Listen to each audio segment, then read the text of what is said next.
Assalamualaikum warahmatullahi wabarakatuh. Salam dan bahagia.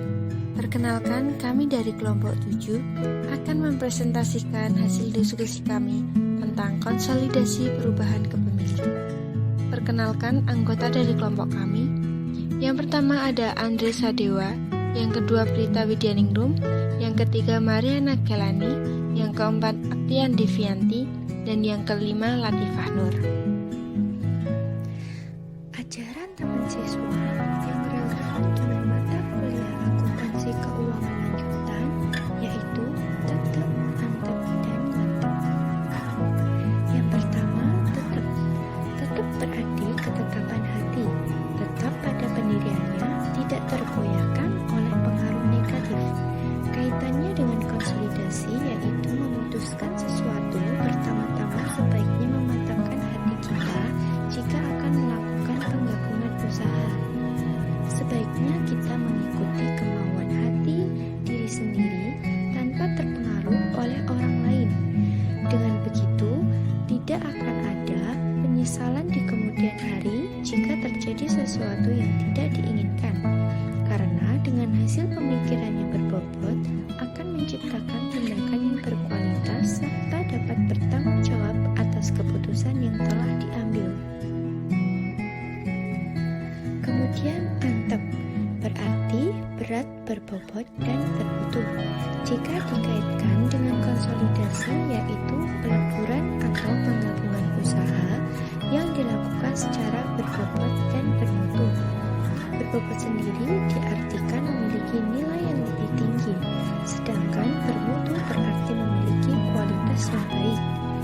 Hal ini diharapkan dengan adanya penggabungan usaha yang berbobot dan bermutu, membuat hasil peleburan tersebut menjadi usaha yang lebih berkualitas dan lebih baik dari sebelumnya. Kemudian mantap, tetap pada pilihannya atau yakin. Dalam melakukan konsolidasi, kita harus yakin terhadap keputusan yang diambil dalam penggabungan usaha. Karena apabila dalam melakukan konsolidasi tidak mantap dan goyah, maka akan sulit untuk mewujudkan tujuan yang telah ditentukan sebelumnya. Kemantapan pikiran membuat seseorang yakin terhadap apa yang dia kerjakan, sehingga memudahkan pencapaian tujuan yang diinginkan. Pengertian konsolidasi dan pengaruh adanya perubahan hak kepemilikan. Konsolidasi merupakan usaha untuk menggabungkan suatu persatuan dengan satu atau lebih perusahaan lain ke dalam satu kesatuan ekonomi. Kepemilikan perusahaan induk atau investor pada perusahaan anak atau investasi mungkin berubah sebagai akibat perusahaan anak menjual saham tambahan atau perusahaan anak menjual saham miliknya sendiri. Pengaruh aktivitas-aktivitas tersebut pada perusahaan induk atau investor tergantung pada harga saat saham tambahan tersebut dijual atau saham diperoleh kembali dibeli. Hal-hal yang menyebabkan perubahan hak milik dan pengaruh terhadap neraca konsolidasi. Yang pertama, pembelian saham perusahaan anak dilakukan lebih dari satu kali.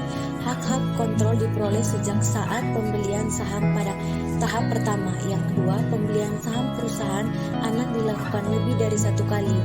Hak kontrol diperoleh baru setelah beberapa tahap pembelian saham. Yang ketiga, pembelian dan penjualan kembali sebagian dari saham-saham perusahaan anak yang dimiliki perusahaan induk.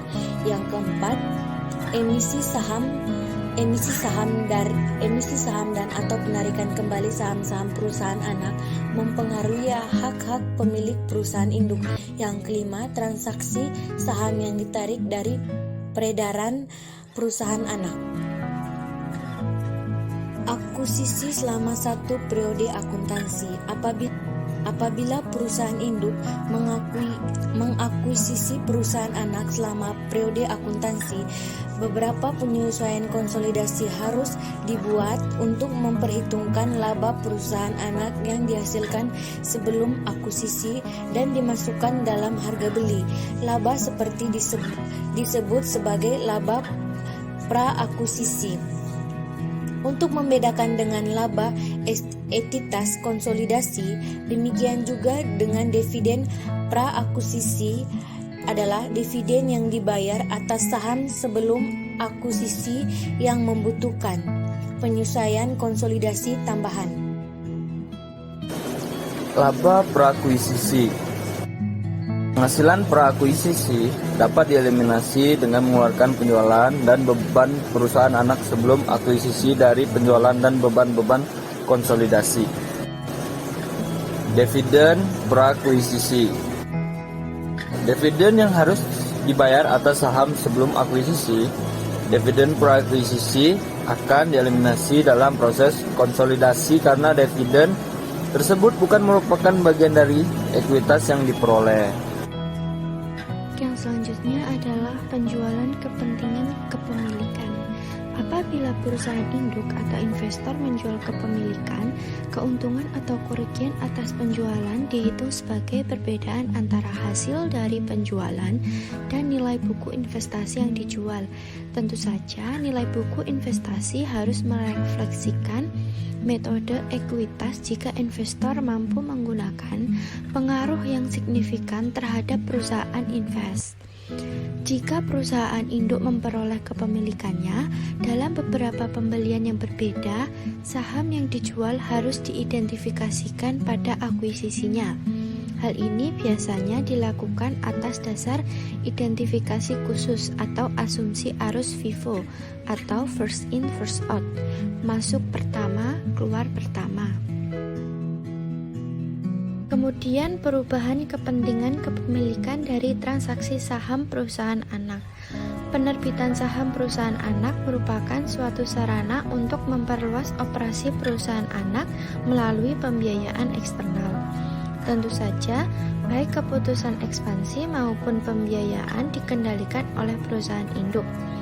Pihak manajemen perusahaan induk mungkin memutuskan untuk membangun pabrik baru bagi perusahaan anaknya dan membiayai pembangunan tersebut dengan menjual saham tambahan perusahaan anak kepada perusahaan induk. Dividen saham dan pemecahan saham oleh perusahaan anak. Dividen saham, stok dividen, dan pemecahan saham, stock split, oleh perusahaan anak yang dimiliki secara substansial belum begitu umum kecuali hak minoritas tersebut diperdagangkan secara aktif di pasar sekuritas. Pemecahan saham oleh perusahaan anak akan meningkatkan jumlah saham yang beredar. Tetapi hal ini tidak mempengaruhi baik aktiva bersih perusahaan anak maupun akun ekuitas. Selain itu, persentase kepemilikan perusahaan induk dan hak minoritas juga tidak dipengaruhi oleh pemecahan saham perusahaan anak. Karena itu, akuntansi dan prosedur konsolidasi perusahaan induk ini tidak terpengaruhi.